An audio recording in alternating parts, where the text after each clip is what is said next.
aproveitando, né, para saudar novamente todos que estão chegando, agradecendo a presença.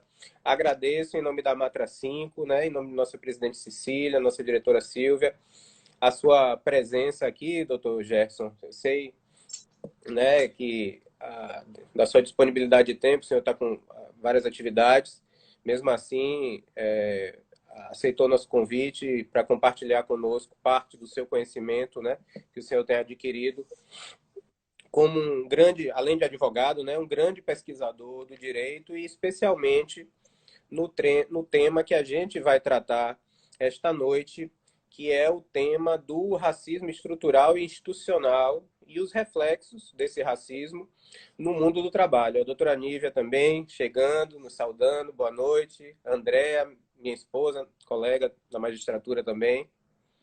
E, inicialmente, para começar os trabalhos, eu gostaria de apresentar o Dr. Gerson Cardoso, vou chamar de Gerson Cardoso Júnior, que ele é advogado e pesquisador, né, especializado na área trabalhista, né, é integrante do grupo de pesquisa de historicidade do direito e direitos humanos da UFBA, né, que é coordenado pelo nosso caro Júlio Rocha, professor Júlio Rocha.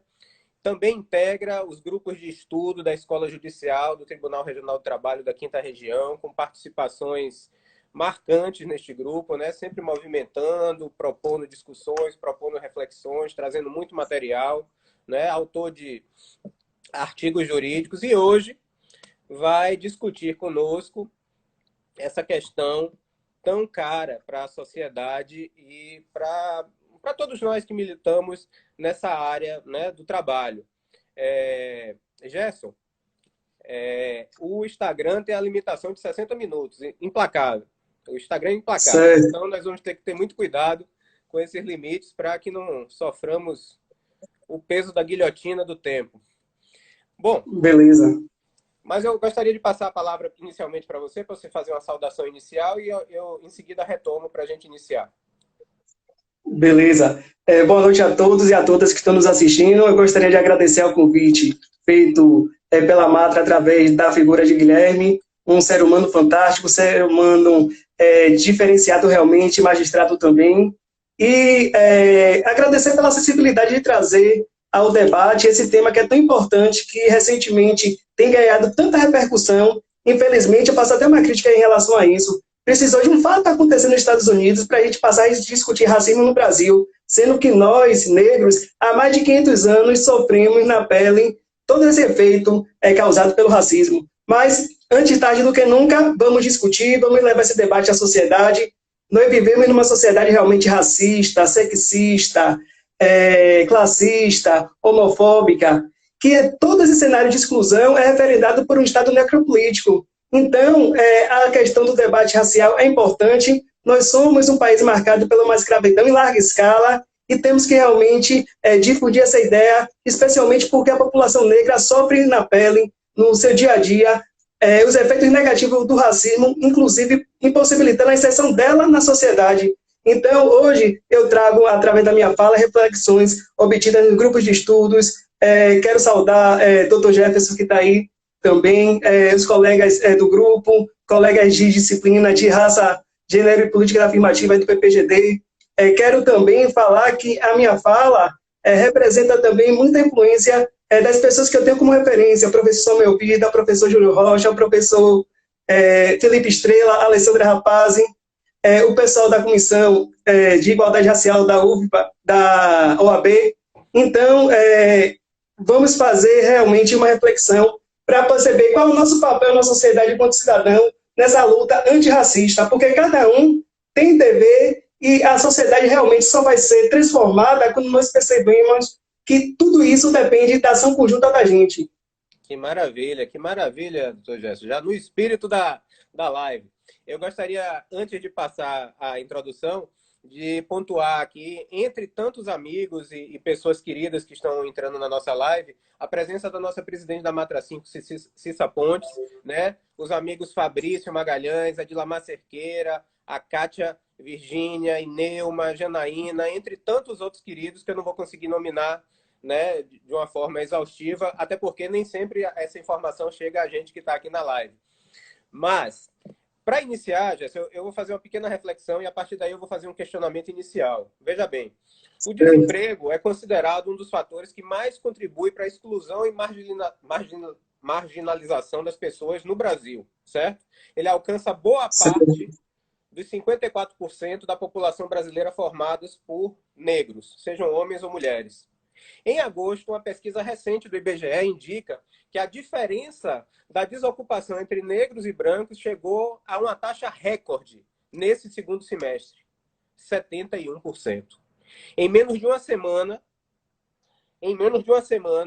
agora há pouco atrás, uma rede de lojas de departamento, que eu não vou dizer o nome, por motivos evidentes, lança um processo seletivo para trainees exclusivos para profissionais negros, né? E declara o objetivo de trazer mais diversidade racial para os cargos de liderança na companhia, né? Inicia-se aí, a partir daí, uma polêmica acerca dessa possibilidade da chamada discriminação positiva. Em seguida, uma empresa química e farmacêutica multinacional, né, também dirige inscrições para um programa de trainee exclusivamente para negros, né?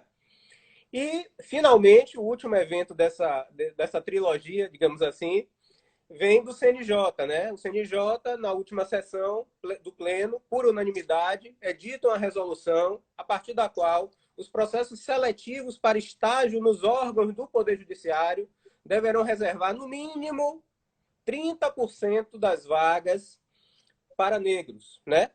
Para alguns, essas iniciativas de reserva de vagas seriam consideradas como um suposto racismo reverso, se é que isso é conceitualmente possível, já que não existe uma relação de poder, né, assim, do negro em relação ao branco, né, dentro da lógica histórica de nossa construção social, né? Mas a partir daí, meu caro Gerson Cardoso Júnior, eu faço a primeira pergunta. Estamos aí a tratar de medidas que, aparentemente, visam a combater o chamado racismo estrutural e institucional. O que é isso? Qual é o conceito desse racismo? Beleza. Eu poderia te responder isso através de diversas formas. Através da arte, por exemplo, trazendo a música aqui de Malandro, de Jorge Aragão e JB, que fala assim: malandro, eu não querendo falar com você. Você tá sabendo que Zeca morreu por causa das brigas que teve com a lei? Malandro, eu sei que você nem se liga no fato de ser capoeira, moleque e mulato, perdido no mundo morrendo de amor. A gente percebe todo o estereótipo que existe atrás do negro. Eu também poderia, que eu gosto de ser eclético, também prestigiar a linguagem que vem do povo. Aqui na Bahia, tudo que é produzido pela cultura negra tem todo ar de preconceito, todo ar de discriminação, porque tem aquela falsa ideia cunhada pelo próprio racismo que o que vem do negro não presta. Eu poderia te falar também o que seria racismo através dessa música. Se meu traje te incomoda, lá no gueto eu tô na moda. Se minha gíria te ofende, todos lá me compreendem. Meu caráter, andar comigo, que vê cara não vê coração. O que é que a barreta tem a ver com ser ladrão? Mas eu vou te trazer essa resposta através da legislação. Primeiro, a Constituição Federal da gente já reconhece que o racismo é um crime imprescritível, inafiançável. Nós também temos legislações que o Brasil possui internamente, a Lei CAO, que também define o que como é que se constitui o crime de racismo. Nós também temos a Convenção Internacional sobre a Eliminação de Todas as Formas de Discriminação Racial, que o Brasil é signatário. Antes de adentrar, na verdade, ao conceito de racismo, eu gostaria de trazer algumas considerações acerca de raça. De acordo com a sociologia, a raça é uma construção social, não tem base biológica. Sempre foi difundida aquela ideia que existia o ser superior do que o outro, biologicamente. Inclusive, Nina Rodrigues fez muito disso no sentido da própria miscigenação causar toda essa ideia de inferioridade. Na verdade, haviam essas ideologias racistas, essas teorias científicas racistas do século XIX, que dividiam indivíduo com base em traços intelectuais e comportamentais. É engraçado que o próprio STF, no julgado dele, diz que a divisão dos seres humanos em raça decorre de um processo de conteúdo meramente político-social. Nós dividimos, nós indivíduos realmente apresentamos diferenciações sociais, econômicas, culturais, isso que marca. Mas o que acontece assim? Infelizmente, o racismo acaba produzindo aquela ideia de hierarquia entre raças, entre pessoas de grupos, entre indivíduos. O racismo significa o quê? Um ato, uma ideologia que termina segregando pessoas, negando direitos, adoecendo e matando. Trabalha sempre com aquela lógica de um grupo privilegiado no topo, usando do poder sobre aquele grupo que se encontra em situação de vulnerabilidade, subalternidade. E a partir do fundamento da raça, termina provocando discriminações. Então a raça, o racismo, ele faz o quê? Ele estrutura relações sociais, econômicas, políticas e termina realmente negando espaço, negando direitos aos grupos subalternizados. Infelizmente, o povo preto está historicamente nesse grupo de situação de vulnerabilidade social, econômica, política. Para a Convenção Interamericana, por exemplo, contra o racismo, a discriminação racial e formas correlatas de intolerância, ele define que seria uma teoria, uma doutrina, uma ideologia, conjunto de ideias que enuncia um vínculo casual entre características fenotípicas ou genotípicas de um indivíduo, um grupo, pelos seus traços intelectuais, culturais e de personalidade, inclusive trabalhando com aquela falsa ideia de superioridade racial que a gente sabe que não existe, né? Então, o racismo realmente é algo socialmente injusto, moralmente censurável, promove uma discriminação racial entre indivíduos diante de distinção, exclusão, restrição, preferências em razão de raça, de cor, descendência, origem nacional e ética, e deve ser realmente combatido pela nossa população. É engraçado, Guilherme, que no grupo de estudos de julho, nós trabalhamos com a obra de Grada Quilomba, Memórias da Plantação, não sei se vocês estão vendo aí.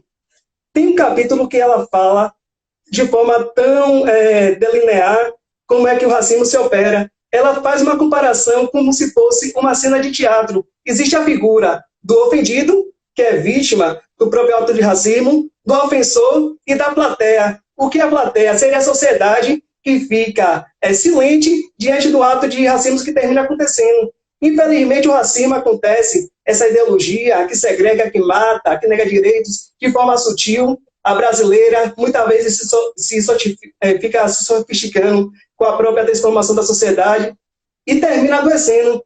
Vocês não têm a imensidão, não tem como mensurar o peso, a violência simbólica que tem em torno do racismo. E no campo do trabalho, a gente percebe muito esse racismo recreativo no próprio ambiente laboral. É uma forma de terminar minando a autoestima do empregado, fazendo com que a respeitabilidade dele seja colocada em xeque. Era exatamente isso que eu já ia te perguntar. Como é que esse racismo estrutural e institucional gera reflexos, né? Eu queria que você explicasse para a gente, para o público que está nos assistindo, como é que ele gera reflexos exatamente no ambiente de trabalho, nessa relação que já envolve uma relação de poder por si só, entre empregador e empregado, né? Do contrato, da subordinação jurídica. Como é que esse racismo estrutural e institucional entra nessa relação de trabalho e pode interferir no mundo do trabalho como um todo? Verdade, o que acontece assim, o racismo, quando ele está estruturando as relações, nós trazemos para nosso ser de convivência essa prática que deve ser censurada, essa prática que deve ser negada. Como é trabalhar com a ideia de superioridade? O que acontece? Pessoas que se sentem numa situação de privilégio, pessoas que se sentem na posição de ocupar, detentora de poder, agem no sentido de praticar qualquer ato de discriminação para aquele trabalhador. Por exemplo, quantas pessoas trabalham em um determinado local que um empregado, um colega de trabalho superior hierárquico dirige assim para ele: vamos ali na senzala pegar um documento que está com tal pessoa. Entendeu?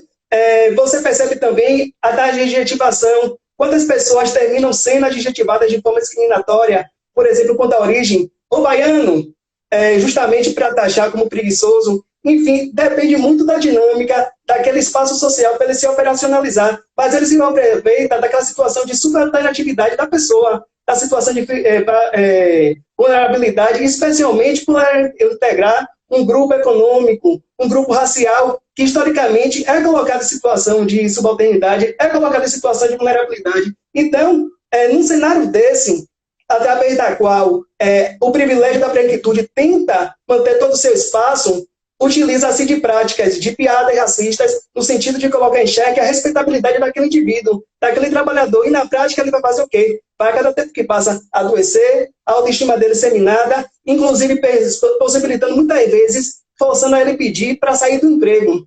Então, tudo é muito sutil e, na verdade, o racismo acontece de forma sutil, de forma que as pessoas não percebam, é uma própria estratégia, como o Grada Quilomba fala, do racismo. Esse racismo que, na verdade, os corpos pretos, eles são visualizados na arte, na dança, mas também coloca em risco o próprio espaço da branquitude. E diante de uma situação dessa, eles usam, através do próprio racismo, uma forma de tentar dominar o espaço, de mostrar a sua força, seu poder, lembrando também que sempre esse grupo de privilegiados detém poder.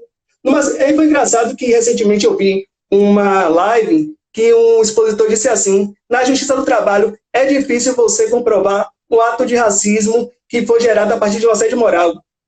Será que se ele se colocasse aquela situação do empregado, não chegaria a uma conclusão se aquele ato seria racista ou não?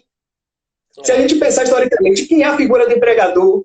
Quais são os atos que ele pratica no seu dia a dia? Será que foge da normalidade? Será que ele age de uma forma respeitosa para com o empregado? Então, o racismo, ele coloca totalmente a pessoa naquela situação de desvantagem. E ela termina fugindo daquela estrutura. Ela termina, na verdade, não fugindo, ela participa daquela estrutura que é marcada por essa situação de exclusão. E ela termina ocupando, integrando também as estruturas dos poderes. Ela ocupa também, ele penetra nas estruturas da saúde, da educação, de forma realmente a delimitar espaço. Onde é que o negro deve ficar? Onde deve ser o espaço dos grupos sociais minoritários? Você falou em discriminação em relação ao Nordeste, né?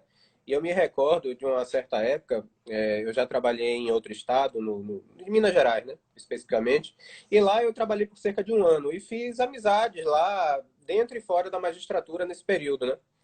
E eu me recordo que quando surgiu a oportunidade de permuta, eu falei com uma determinada pessoa que eu ia para lá, né? Que eu vinha para cá, melhor dizendo, que eu vinha para cá, para Bahia, voltaria para Bahia para trabalhar e tal. Aí essa pessoa me disse assim: você tem certeza que você quer voltar para lá? Aí eu falei: claro, né? Eu tenho minha mãe, minha família aqui, meus amigos, eu tenho laços, eu gosto muito daqui, né? Aqui é um lugar muito bom de trabalhar, mas existem laços mais próximos, mais profundos, né, com a minha terra, né?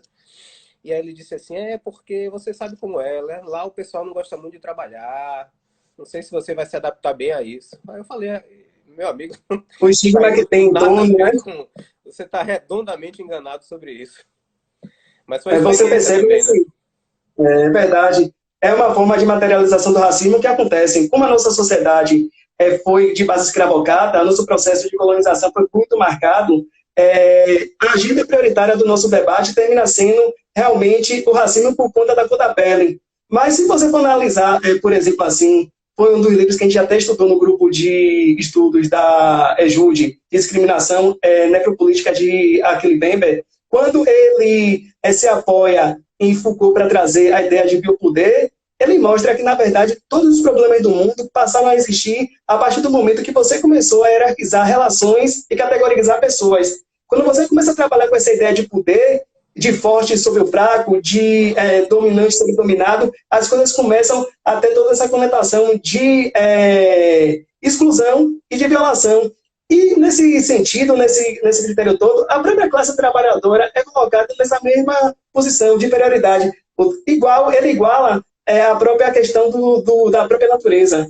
Então, quando a gente mantém essa estrutura hierarquizada, esse exercício de poder, a gente possibilita que tenha realmente um terreno fértil para um grupo que detém todo aquele capital, toda aquela força, agir de forma discriminatória para aquele que tem situação de vulnerabilidade. E o que acontece também, que a gente percebe no país, é que os brancos continuam vivendo de forma privilegiada, possuindo toda a totalidade da riqueza. Essa concentração de renda possibilita também toda essa forma de desigualdade social, que é uma forma também de atingir o povo pobre preto, porque realmente ele que é carente das políticas públicas do nosso país. Isso é interessante, né? Assim, sem fazer nenhum juízo de valor prévio, porque o nosso interesse aqui é meramente científico. Mas quando a gente percebe, por exemplo, essa grita contra o alto nível de tributação do Estado brasileiro, né? Normalmente esses argumentos partem, lógico que eu não vou generalizar, né? Não vou ser leviano ao ponto de generalizar, mas normalmente esse argumento parte de pessoas que estão numa classe mais alta, né? Só que a maior parte desses recursos que vêm da tributação retornam para a população em educação pública, em saúde pública, que essas pessoas não utilizam, não é? Então, assim, eles não... Verdade. Temos que ter muito cuidado contra esse discurso. Claro que a gente quer eficiência no serviço público, de modo que os recursos públicos sejam bem utilizados. Mas, simplesmente, você reduzir a tributação pura e simplesmente pode implicar na ponta, não é? Em prejuízo para as camadas mais pobres e, logicamente, para os negros, né? Como destinatários majoritários desses serviços públicos de educação e de saúde, né? Para você ter uma ideia, eu ia trazer aqui, já vou até aproveitar, saiu uma pesquisa do IPEA que ele apresenta diagnóstico da desigualdade de acessibilidade e lança a plataforma. O que acontece? Foi constatado que as pessoas, os negros, que não têm acesso ao sistema de transporte público de qualidade rápido, são justamente aqueles que não têm acesso ao trabalho, à saúde e à educação. Você percebe como tudo está interligado. E uma coisa que nós precisamos garantir realmente à população pobre, à população em situação de vulnerabilidade, é o acesso ao saneamento básico, porque ele é a porta de entrada para as outras políticas públicas, para a saúde, a educação. Então, um projeto necropolítico de Estado que escolhe que deve viver ou morrer não é prioridade, principalmente para a população negra pobre, que sempre foi excluída do processo de formação do próprio Estado brasileiro. O negro é aquele sujeito realmente que tem as oportunidades negadas. A simples cor de pele dele, o fato dele pertencer ao grupo étnico negro, já faz com que ele não tenha realmente acesso a oportunidades que vão possibilitar ele viver dignamente e modificar, inclusive, seu contexto social e de sua família. Você percebe, por exemplo, assim, que um negro, no dia a dia, ele convive com esse prejuízo a partir do momento que vai buscar emprego. Muitas vezes, por conta da questão racial, que é impedimento mínimo ao exercício da cidadania dele, da realização profissional dele, fala que ele não preenche o perfil buscado pelo empregador. Eu te questiono, que perfil é esse? Será que o fato da pele dele ser negra não é realmente um fato que impede a acessão dele ao mercado de trabalho? Uma coisa que também a gente tem que deixar claro que as oportunidades entre pretos e brancos são diferentes no Brasil. O ensino de qualidade é ofertado àquele que tem dinheiro, que tem acesso a uma elite branca. Essa elite branca, realmente, que tem a possibilidade de, num sistema de competição desse, se inserir. O ensino formal de qualidade deveria ser fomentado para todos. O que acontece? São pontos de partida desiguais. Isso realmente vai terminar refletindo, inclusive, no mercado de trabalho, porque o negro não vai ter uma qualificação, haja vista que o próprio racismo impossibilita que ele tenha um curso, tenha uma atividade extraclasse. O próprio curso de Direito, por exemplo, se a gente for parar para pensar, a gênese dele já é racista, foi um curso elitista, branco, com ideias concentradas. Inclusive, negros não podiam adentrar formalmente como estudantes. A gente pode trazer, por exemplo, o caso de Luiz Gama. Somente recentemente, Luiz Gama, advogado conhecido por ser abolicionista, foi a ele concedido o título de advogado. Ele não tinha aquele acesso àquela estrutura. Então, a nossa sociedade realmente é blindada de um modo que a própria branquitude, através do pacto narcísico, termina querendo agir de forma sempre a manter privilégios. Então, uma situação dessa não está certa. A gente tem que rever, o dever também, o papel da própria branquitude, parar para pensar nos privilégios dela. A gente vive em sociedade, uma relação de complementariedade. Quando você deixa de adotar um posicionamento desse, é estranho, é perverso, não é empático. É interessante, né, Gerson? Porque há dois níveis de dificuldade, né? A dificuldade de acesso direto pelo racismo direto, digamos assim. Eu não vou contratar... Eu estou aqui hipoteticamente falando, né? Eu não vou contratar pretos. Isso é o racismo direto. Mas há também a ideia do racismo estrutural pela dificuldade de condições para ter acesso à vaga, né? Verdade, essa estrutura sempre nega, né? De concorrência inicial, não é por aí? Os pontos de partida são desiguais. Por exemplo, assim, eu que pude adentrar espaços da branquitude com muito esforço de meus pais para poder estudar em relação à escola de qualidade, à universidade de qualidade, você percebe que a diferença é enorme E quando uns estão trabalhando, aquele que é oriundo de uma família elitista, abastada, está fazendo cursos extra-classe, está participando de cursos para concursos, está participando de atividades de qualificação. Então, como é que você vai falar de meritocracia numa sociedade que os pontos de partida são desiguais? Essa é a própria estratégia do racismo, de negar espaço, de fazer com que o negro encontre obstáculo e, consequentemente, seja segregado, que não possibilite realmente a viver dignamente. Essa é a estrutura perversa do racismo e, infelizmente, ele também penetra as instituições. A partir do momento, por exemplo, assim, que nós temos um corpo da magistratura extremamente branco, o CNJ, na última pesquisa, identificou que 18% dos magistrados se autodeclaravam negros, né, assim, pardos e negros, e a quantidade de negros era bem pouco.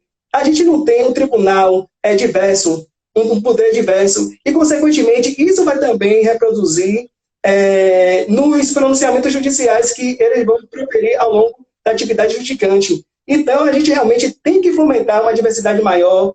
Infelizmente, a sociedade brasileira não está aberta a acolher a diversidade, mas essa realidade tem que mudar, porque se realmente a gente quer a construção de um país mais justo, igualitário, solidário, a gente tem que partir pelo ponto inicial. E, na minha concepção, assim, o ponto inicial para a gente buscar mudar essa realidade seria através da adoção de políticas educacionais de combate à discriminação, para realmente tentar minimizar os efeitos do racismo.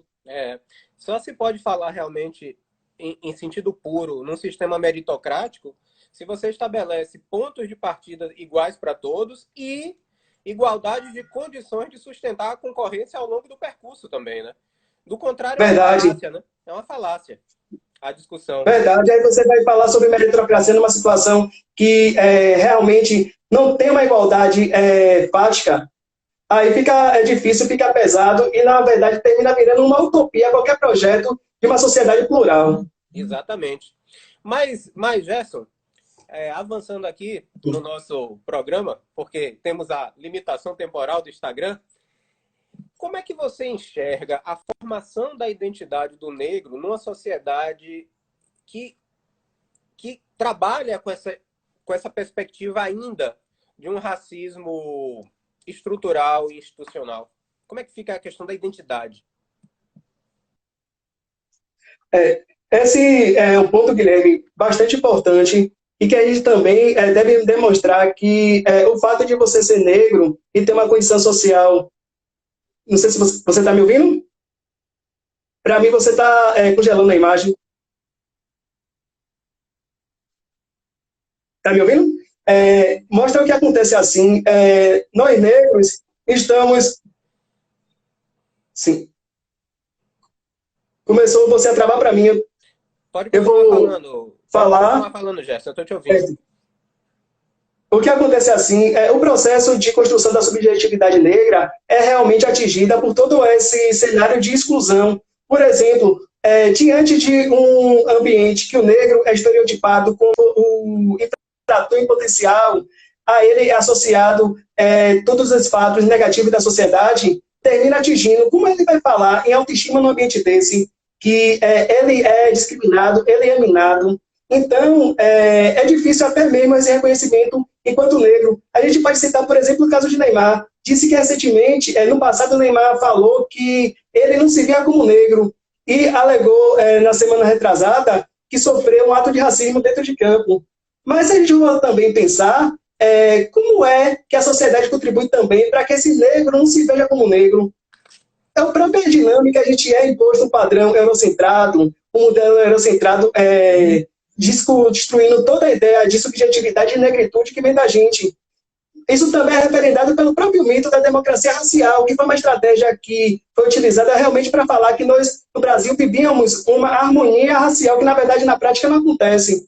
Então, é um processo doloroso, é um processo que muitas vezes acontece de fora para dentro. A sociedade que te aponta a sua negritude, você é negro por conta do cabelo, você é negro por conta da sua cor da pele. Então, não existe aquele processo inicialmente de identificação. Para vocês terem uma ideia como o processo de reconhecimento da negritude é tão pesada, a Bahia é o local mais negro fora da África. E as pessoas aqui, pasmem, se autodeclaram, na maioria, pardas. Então tem alguma coisa estranha.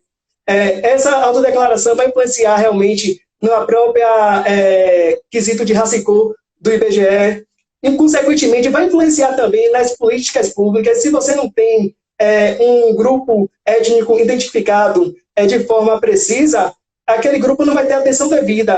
Mas o que acontece é culpa de uma sociedade racista, classista, elitista, que termina agindo nessa dinâmica mesmo de exclusão, fazendo com que o negro não se assuma como tal. A gente também pode até estender esse critério para a própria religiosidade. Quantas pessoas têm medo, têm receio de falar que são adeptas do candomblé, da Umbanda, por conta do racismo religioso que nós vivemos? Então, o processo de construção da subjetividade negra é perverso. Inclusive, em relação a essa questão da religiosidade, hoje em dia há ameaças, há agressões concretas, né?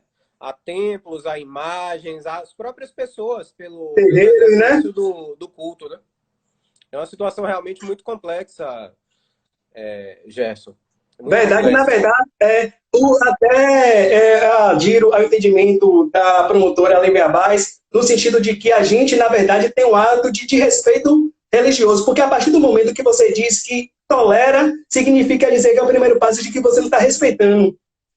E essa é uma realidade da própria sociedade brasileira, que é marcada por o Estado laico, mas na verdade é o Estado laico que reserva às religiões de matriz africana toda a estrutura de perversa do racismo.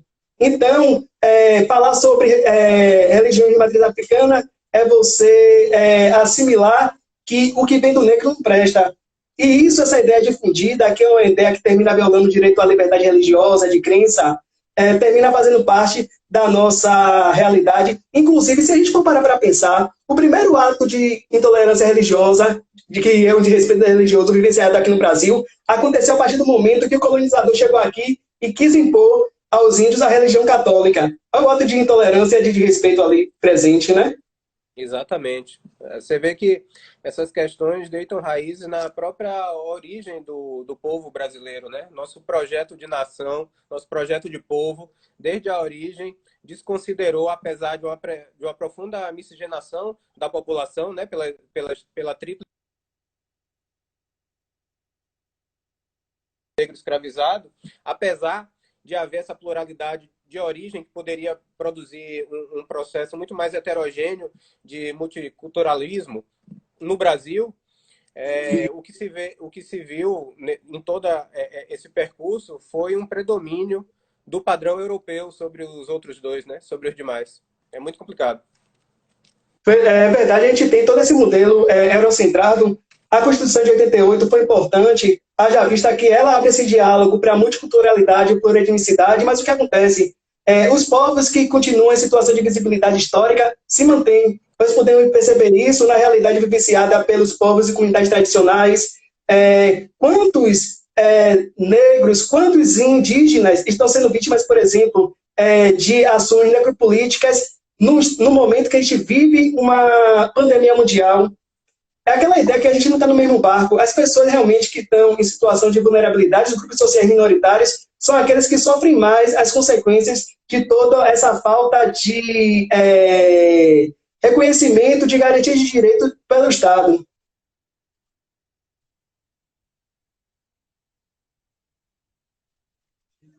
É complicado tudo. Acredito que tenha muita ligação com o nosso processo de colonização.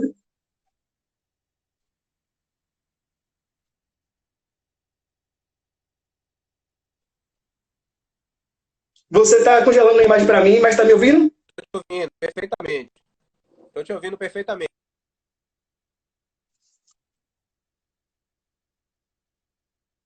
Eu não tô te ouvindo, não. Tá, a voz sua tá trêmula para mim.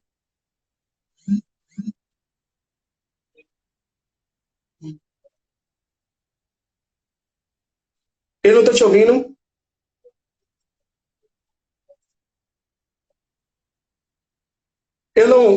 Guilherme, eu não tô te ouvindo, tá travando a imagem. Quantas medidas, Gerson, para eu não tô conseguindo te ouvir. Desigualdades.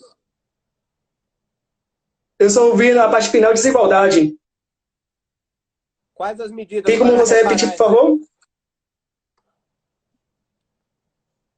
para reparar as desigualdades sociais. Exatamente, as desigualdades estruturais. Na verdade, você percebe que essa desigualdade que a gente vive, de fato, pode ser percebida no próprio dia a dia, no mercado de trabalho. Se você for parar para perceber, quando você vai a um local de prestação de serviço, onde é que está o negro? O negro está sempre na posição de prestação de serviço, na posição de subalternidade, em atividades que são resquícios da escravidão.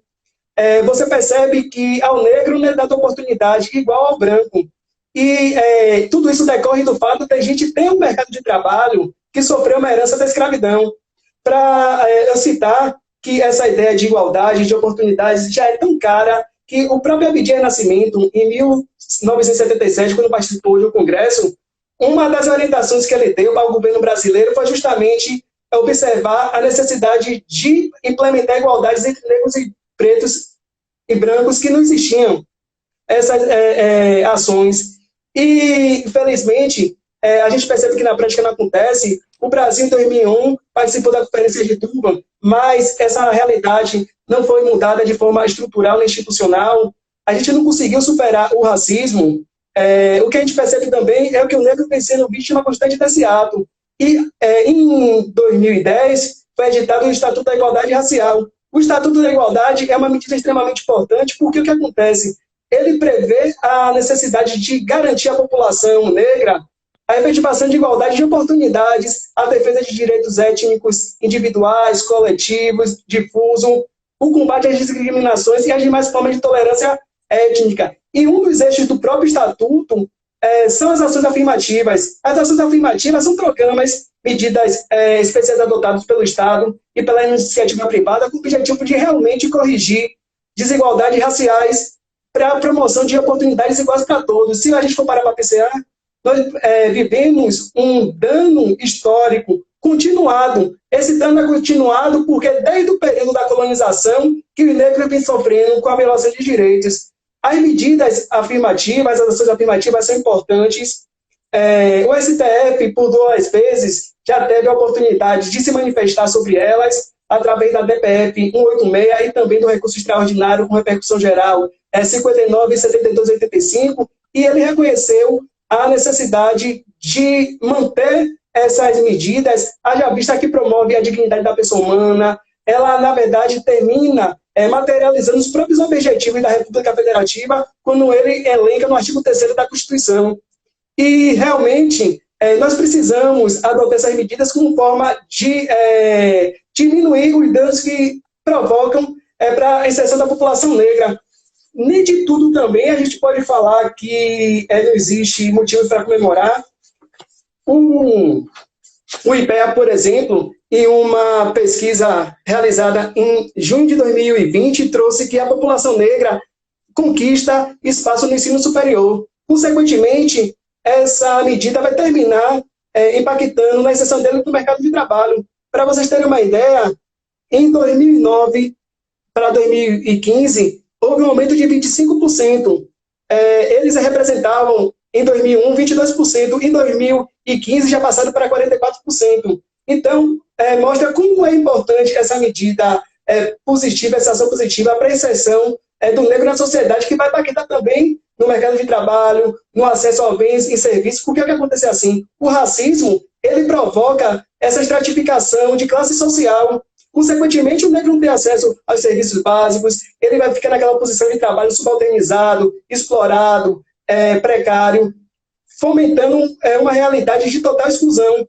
Quando a gente vê a adoção de medidas afirmativas nesse sentido, é uma esperança justamente para promover a integração daquele sujeito que historicamente foi excluído socialmente, economicamente, politicamente. É motivo de esperança, é um motivo de possibilitar que ele tenha o primeiro passo de mudar a realidade de vida dele, porque a questão racial realmente é um dos motivos de impedir o acesso dele ao mercado de trabalho. Então, é uma medida importante, é preciso que a gente implemente ações antirracistas no nosso dia a dia. É importante também que as empresas adotem um compliance antidiscriminatório na sua atuação, justamente para prever situações que poderão, no futuro, causar alguma violação. Então, é melhor ter todo esse olhar especial. E também a gente vive numa sociedade plural. O Brasil tem uma população de 56% de negros. Esses 56% de negros, infelizmente, também termina sendo vítima da violência. Para você ter uma ideia, em torno de 76% dos homicídios é praticado contra a população negra. Na região com mais desigualdade socioeconômica, são os locais que mais acontece a morte do povo preto. Em relação às mulheres que sofrem com a violência com morte letal, são 68% de mulheres negras que são vítimas. Então, precisa mesmo realmente fomentar uma inclusão maior. O campo do trabalho tem esse papel importante, porque é justamente que busca a subsistência do trabalhador, da família dele, para a promoção de uma vida digna. E também é importante que a própria empresa, enquanto corpo humano, no exercício da função social dela, tenha um grupo diverso. Pesquisas mostram que uma empresa que tenha uma característica dessa, que abraça a diversidade, traz, inclusive, produtividade maior. E a presença de pessoas negras, tanto na linha de frente quanto em cargos importantes de destaque da empresa, são importantes porque eles vão evitar que aquele ambiente seja um local propício para a violência racista também. Então, as ações afirmativas são necessárias, e quando a gente não tiver uma sociedade marcada pela igualdade racial plena, vamos ter que buscar a inclusão. Exatamente. E essas ações afirmativas, meu caro, nada mais fazem do que concretizar os princípios maiores da nossa Constituição Federal, inclusive no sentido de redução das desigualdades, como o Supremo Tribunal Federal já reconheceu. E considerando a eficácia horizontal dos direitos fundamentais, é lógico que isso se espraia também para as empresas, né, para os detentores dos meios de produção, para que promovam essa igualdade material, fomentando ações de natureza afirmativa, como verificamos no início da nossa live, né, por aquela rede varejista, pela indústria farmacêutica e também agora pelo próprio Conselho Nacional de Justiça. Gerson, estamos chegando próximo ao final. Eu desabilitei até os comentários para melhorar a nossa conexão. E eu queria fazer uma última pergunta para dar o grande final dessa live. Qual é o papel do Poder Judiciário, na sua avaliação, dentro desse contexto? Beleza. Antes de até responder a sua pergunta, eu quero falar aqui rápido que saiu uma pesquisa do Instituto Ethos do perfil racial das 500 maiores empresas do Brasil.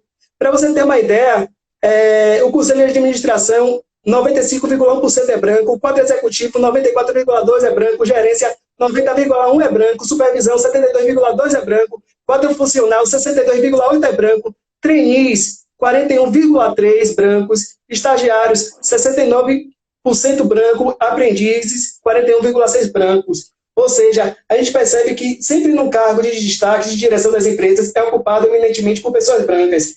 O judiciário tem realmente um desafio grande na mudança dessa realidade, porque ele, enquanto poder, ele deve materializar os princípios, os fundamentos e também os objetivos da República Federativa do Brasil. Se você for parar para pensar nesse sentido, o próprio artigo 1º traz que a própria República é fundamentada na dignidade da pessoa humana, nos valores sociais do trabalho e da livre iniciativa. Quando a gente vai nos objetivos, nós vamos perceber que é papel da gente perseguir a construção de uma sociedade livre, justa, solidária, para garantir o desenvolvimento nacional, reduzir a pobreza, a marginalização, as desigualdades sociais e regionais.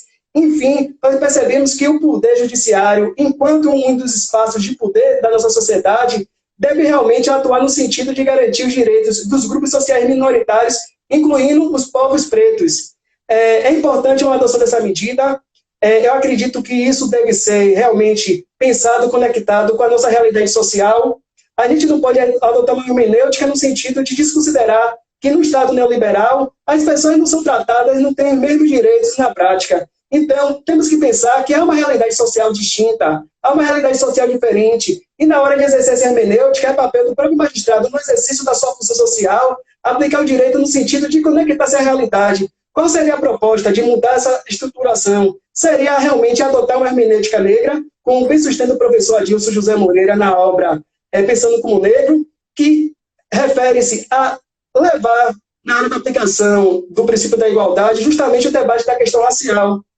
Nós temos um país marcado pela escravidão, Nós temos um país que os negros ainda continuam sendo a mão de obra mais desvalorizada.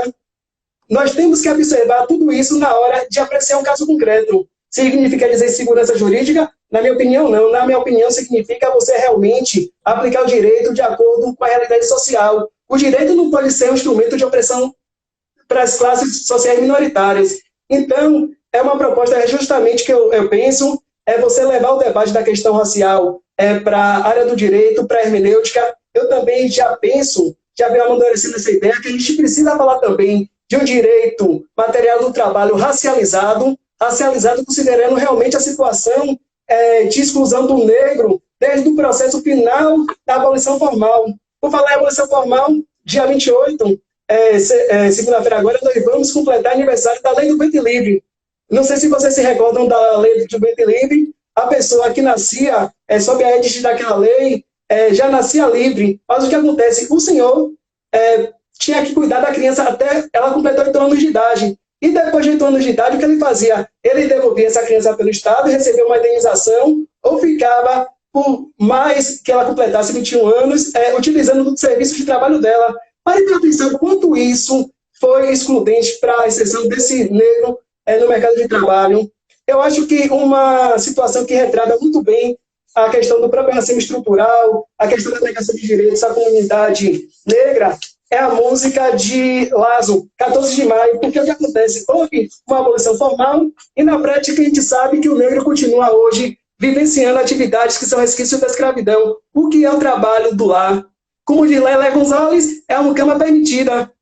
Se a gente for analisar criticamente, a atividade que a empregada doméstica, que esse termo doméstica é até racista, haja vista aqui da ideia de que a mulher termina sendo domesticada, comparando a ela a um animal, ela realiza atividades que no passado os senhores, as senhoras não queriam executar, porque também a gente sabe que na prática a gente brasileira nunca quis colocar a mão na massa, nunca quis trabalhar. Então, a gente pode pensar justamente para referendar toda essa ideia de racismo, de como ele se manifesta no nosso dia a dia, através da música 14 de maio de Lázaro Matumbi e de Jorge Portugal. No dia 14 de maio, eu saí por aí, não tinha trabalho, nem casa, nem para onde ir. Levando a senzala na alma, eu subi a favela, pensando em dia descer, mas eu nunca desci. Zanzezonzo em todas as zonas de grande agonia. Um dia com fome, no outro sem ter o que comer. Sem nome, sem identidade, sem fotografia. O mundo me olhava, mas ninguém queria me ver. Justamente como o negro é hoje marcado pela invisibilidade social e institucional. Essa é a dura realidade. E eu não me consigo pensar como é que uma branquitude que sempre teve privilégio não consegue ver que nós vivemos um país de exclusão, que se a exclusão acontece, decorre também da postura da branquitude a partir do momento que não contesta, a partir do momento que se silencia, porque também o racismo acontece de forma através de omissão. Você pode ser racista de forma omissiva, como diz Grada Quilomba, você é a plateia. Você é a plateia que cruza os braços, mas também cruza os braços porque você também referenda esse racismo que existe na sociedade, que termina estruturando. E que é naturalizado, né? Naturalizado. Pela forma estrutural, ele é naturalizado na sociedade. Né? A pessoa ele é sofisticado. A pessoa não precisa agredir verbalmente a outra para estar praticando uma forma de racismo estrutural né, dentro de um contexto. Ele termina sendo sofisticado, ele acontece à brasileira, ele acontece de forma sorrateira, de forma sutil, mas deixa danos incalculáveis na pessoa. Com certeza. A violência simbólica que o racismo causa é tamanha que termina realmente adoecendo. Quantas pessoas estão sendo atendidas nos CAPs por conta de alguma discriminação que sofreu? Então, a população negra também é vítima de atos de racismo que terminam culminando também no adoecimento mental. Exatamente. Eu estava vendo aqui, Gerson, diversos associados, diversos amigos, diversos colegas presentes, né?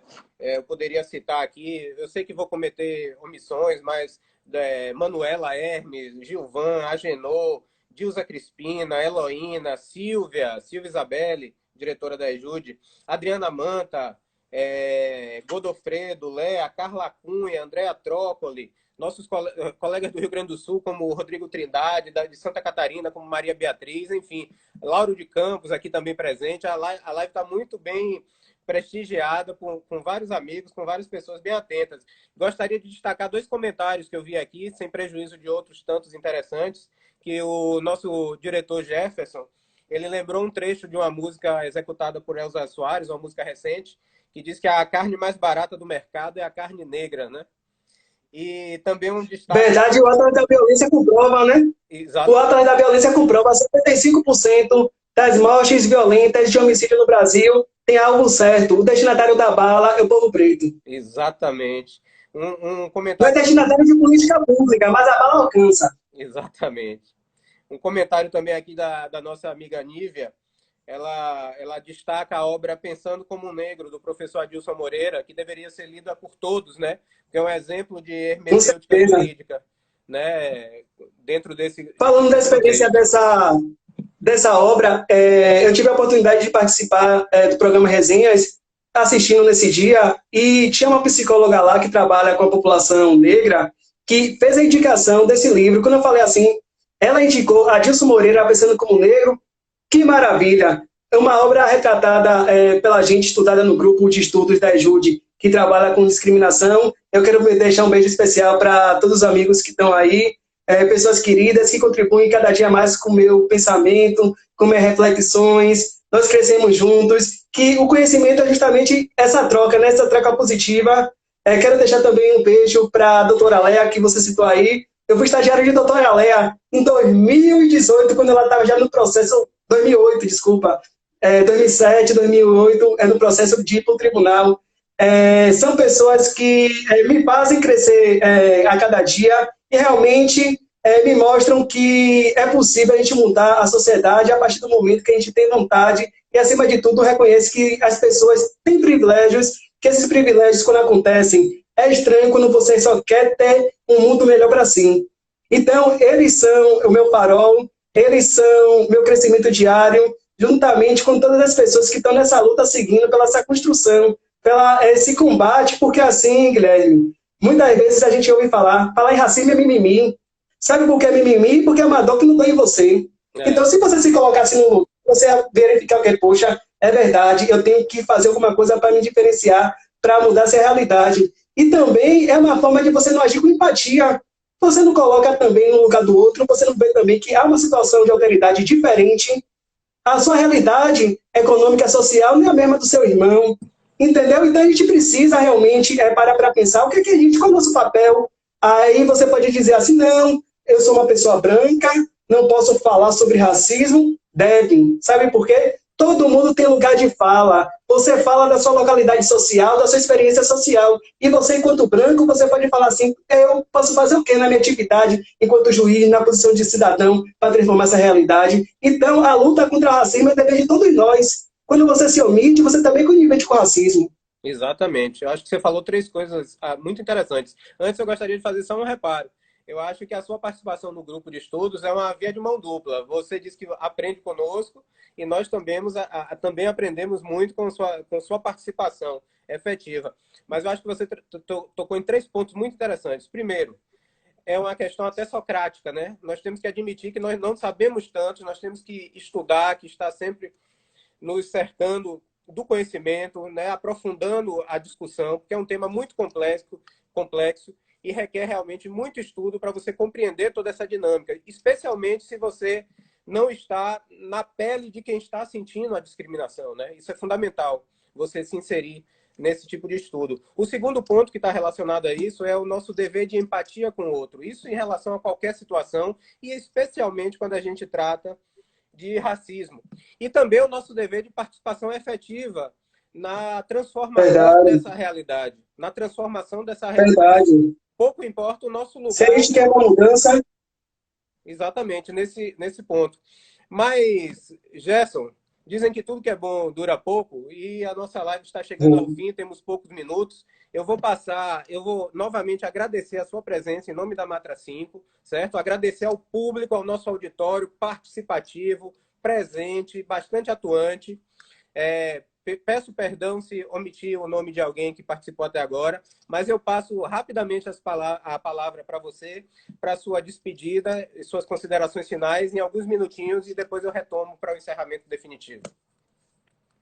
Beleza. Então, eu acredito que realmente a gente só vai buscar construir uma sociedade melhor quando a gente passar a reconhecer nossos privilégios e agir no sentido de, unidos, tentar combater todo esse sistema racista fomentado por um Estado necropolítico. Mas também o negro tem cada dia mais ganhado consciência acerca da sua luta, tem aumentado a sua autoestima por mais que acontece todo esse ato de negação, de segregação. E eu quero finalizar essa música com esperança, trazendo um trecho da música Milagre do Povo, de Caetano Veloso, que mostra o quanto o negro deve ser resistência e quanto a gente deve lutar por uma sociedade melhor.